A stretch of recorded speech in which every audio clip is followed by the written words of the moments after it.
on the training ground. Has it been a sort of rolling up your sleeves week after the disappointment, obviously, of the Luton game? Yeah, it was a very disappointing game, to be honest with you. Very disappointing the way we played. That wasn't us. We've been better than that this season and a lot of times. So we look to bounce back against Barnsley. And it is a big game, obviously. I know you say every 3 points is important, but it's really because you don't want to be reeled in by the bottom three. Already reeled in, really. We've never been out of it. People were saying at 10 points we were out of it. I never had that thought in my mind. I always thought it was going to be tough, and it's proved that. I said after the Preston game away that there will be rocky patches ahead, and it's been proven right. There has been, and we've got to stick together and grind it out. You've been scoring goals away from home. The two at Brentford nearly got you a point. The two at Wigan nearly got you a win. So away from home, you are getting some goals.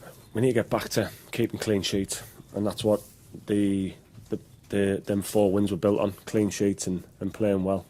So that's an important thing for us against Barnsley, Mark. That we do build on getting clean sheets, and the more clean sheets you keep, the more games you'll win.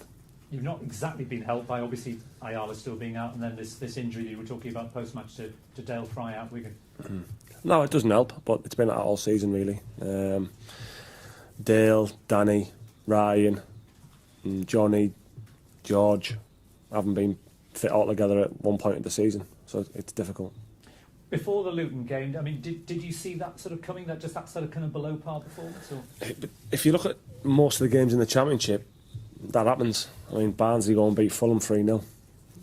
Who'd have thought that? And that's what the Championship's all about. Anyone can beat anyone on the day. Did I expect to get beat by Luton? No. Did I expect to turn up and put a better performance in? Yes. And the performance, like I said, on numerous occasions, wasn't good enough. And of course, that was an unexpected result from Barnsley. But then again, as the home team, and they desperate to get the 3 points, can you capitalise on any sort of nervousness with the home fans if you can sort of have a good start? Yeah, without a doubt, that's what we need to do. But we need to build on a strong foundation at the back, and try and get a clean sheet, and then hopefully try and win the game from there. Like you say, Mark, we've scored a few goals away from home, but let's try and get the foundation right first and build from that.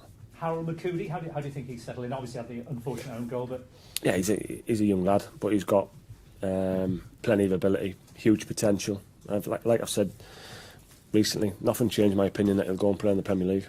I've no doubt about that. He'd be a really, really good player for someone who'll get their hands on him next year. I know he's a St Etienne player, but I'm sure people will look to buy him in the summer.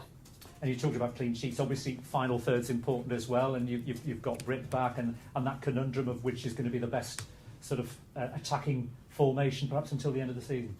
Yeah, let's see. They're all fighting for the place, and like I said, the performance of the day wasn't good enough.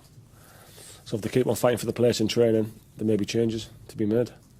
There's a statistical website that's worked out what all the results are going to be before the end of the season. You'd be delighted to hear that Borough aren't going down, according to them. I don't really take much notice of statistics, Mark, to be honest with you. But I mean, in terms of that, you say you've never been out of it, and I think you feel that the players have never really felt entirely safe, and that's probably a good thing. There can never be any complacency. Even 10 points might not be a big enough margin. Complacency kills you, to be honest with you. And I don't want my players to get like that. And like I say, we're in there. We are in a relegation battle.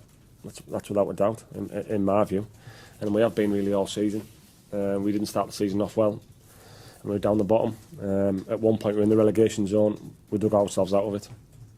No doubt we can do that again. And no win since New Year's Day. Is it one of those things you just break that run and then everybody can then start with a yeah? Let's hope we can do that. But we didn't play well against Luton. Wasn't great against Wigan. But the games before that were very good. So I need to take the positives, and I look to try and build on that. And in terms of injuries, we're having a real go today, aren't you, with these questions, Mark? You're pushing it again. Near the end, you're doing well. In terms of injuries, apart from Dale Fry. Just Dale Fry, Ayala, Dykesteel's been back in training. Look to get him a game next Friday, maybe 60-70 minutes. Danny's still 3 or 4 weeks away. Dale probably 4 weeks as well. But they'll be a bit like the cavalry when you sort of get those extra bodies in, and then they'll be hopefully, and it brings back experience. I mean, with the two players we've brought back recently, George and Ryan Shotton, experienced players know the Championship inside out. And just finally, I think your post-match comments, you mentioned you hadn't had a chance to talk to George. I mean, how did he sort of... No, he got through it well, George. He got through it well. Obviously, to put him in so early wasn't ideal, but needs must. I need to get him in there. He's a big character for this football club and the team moving forward. And leaders on the pitch, that would be so important. Exactly. We need the more leaders, the better for me. You've got that. Cheers, Mark. Right, thank you very much. I'm done.